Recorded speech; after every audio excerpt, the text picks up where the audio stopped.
আপনারা জানেন যে বহু চর্চিত আমাদের শিক্ষক রিক্রুটমেন্ট স্ক্যাম, বড় স্ক্যাম, তাতে 2022 সালে তদানীন্তন বিচারপতি অভিজিৎ গাঙ্গুলি মহোদয় যোগ্য অযোগ্য বাছাই করে দিয়েছিলেন কার্যত। তার রায়কে এই দাম্ভিক অহংকারী মুখ্যমন্ত্রী বা তার সরকার মানেননি।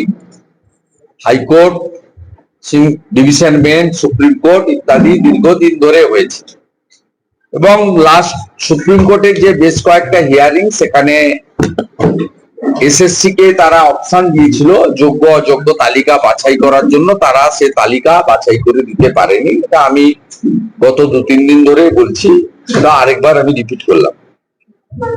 এই 1804 জন নাম প্রকাশিত হয়েছে এবং যে অভিযোগটা আমরা সবাই করছিলাম যে জীবনকৃষ্ণ সাহাদের মতো এজেন্ট এবং এজেন্টের মাধ্যমে যে অর্থ তোলা হয়েছে, পার্থ চ্যাটার্জি এবং লিপস অ্যান্ড বাউন্সের চিফ এক্সিকিউটিভ অফিসার কালীঘাটের কাকু খ্যাত সুজয় কৃষ্ণ ভদ্ররা ভাইপোর বিহাফে এবং তৃণমূল কংগ্রেসের বিহাফে মমতা বন্দ্যোপাধ্যায়ের প্রতিনিধি হিসেবে যে অর্থ কালেকশন করেছেন, তার মেজর টাকাটাই কালীঘাটে গেছে। এটা ইতিমধ্যে বিভিন্নভাবে প্রমাণিত।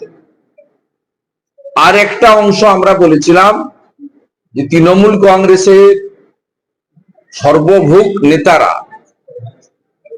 তারা শিক্ষক শিক্ষিকার মতো যেখানে মেধার প্রশ্ন আছে, যেখানে পরীক্ষার প্রশ্ন আছে, যেখানে যোগ্যতার প্রশ্ন আছে, তাদেরকে বাদ দিয়ে শুধুমাত্র তৃণমূল কংগ্রেসের নেতা হিসেবে বা তৃণমূল কংগ্রেসের উচ্চ নেতৃত্ব বা মুখ্যমন্ত্রীর ঘনিষ্ঠ বৃত্তে থাকার জন্য তারা চাকরি পেয়েছে।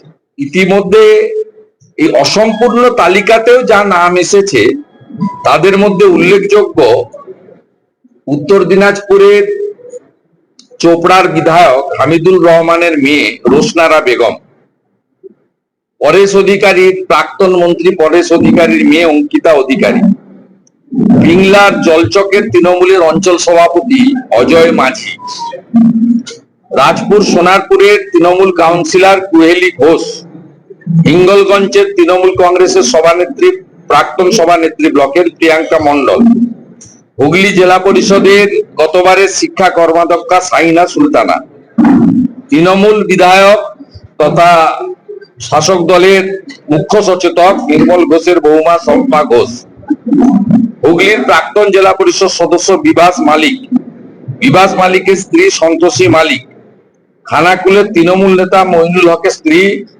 নমিতা আদক, প্রাক্তন তৃণমূল ব্লক সভাপতি ঝালদার দীনদয়াল সিং, বারাসাতের তৃণমূলের জেলা পরিষদ মেম্বারের ছেলে মোহাম্মদ নিজামুল্লাহ। এইরকম অসংখ্য নাম আপনারা দেখছেন এসেছে। যোগ্য অযোগ্যের 22 সাল থেকে যে দীর্ঘ লড়াই, মহামান্য সুপ্রিম কোর্টের নির্দেশে আংশিক হলেও যে তালিকা প্রকাশিত হয়েছে, এই তালিকাতে অযোগ্য যদি 1804 বাদ চলে যায়, তাহলে 15,000-এরও বেশি যারা শিক্ষক শিক্ষিকা রয়েছেন তারা যোগ্য আমরা ধরে নিতে পারি। কেন তারা যোগ্য? তাহলে এই যোগ্যদের কেন পরীক্ষায় বসতে হবে? এদের কেন ডিসেম্বর মাসের পরে চাকরি অনিশ্চিত হবে? আমরা এদের চাকরির কন্টিনিউটি দাবি করছি। কিভাবে করবেন? মুখ্যমন্ত্রী দ্রুততার সঙ্গে 7 তারিখের আগে এই অযোগ্য বাদ দিয়ে যোগ্য তালিকা নিয়ে প্রধান বিচারপতির কাছে পৌঁছান। মুখ্য সচিবকে পার্সোনালি হাইকোর্ট, সুপ্রিম কোর্টের অনুমতি নিয়ে আবেদন করতে বলুন যে এই 1804 বাদ দিয়ে বাকিরা যোগ্য, এদেরকে পরীক্ষা থেকে বাদ দেওয়া হোক, ওদেরকে তাদের চাকরির কন্টিনিউটি ঘোষণা করা হোক। সাথে সাথে ডেবরার পুণ্যভূমিতে দাঁড়িয়ে অত্যন্ত পরিতাপের সঙ্গে বলি, মমতা ব্যানার্জির এই অপকর্মের জন্য যে সুবল সোরেন উচ্চ রক্তচাপ জনিত কারণে সেরিব্রাল স্ট্রোক হয়ে মারা গেলেন এই বেল্লারি ভূমিপুত্র। আর গ্রামের নাম দরকার নেই, আমাদের এই ঘাটাল, আমাদের এই সাংগঠনিক জেলা। তা আমাদের এইখানকার পশ্চিম মেদিনীপুরের প্রশাসনিক পশ্চিম মেদিনীপুরের বাসিন্দা সেই সুবল সোরেনের নাম কিন্তু অযোগ্যদের তালিকায় নেই। এর মধ্য দিয়ে প্রমাণিত হয়েছে যে পরোক্ষভাবে হলেও এই মৃত্যুর জন্য এই রাজ্য সরকার এবং এই মুখ্যমন্ত্রী দায়ী। ঠিক আছে তাই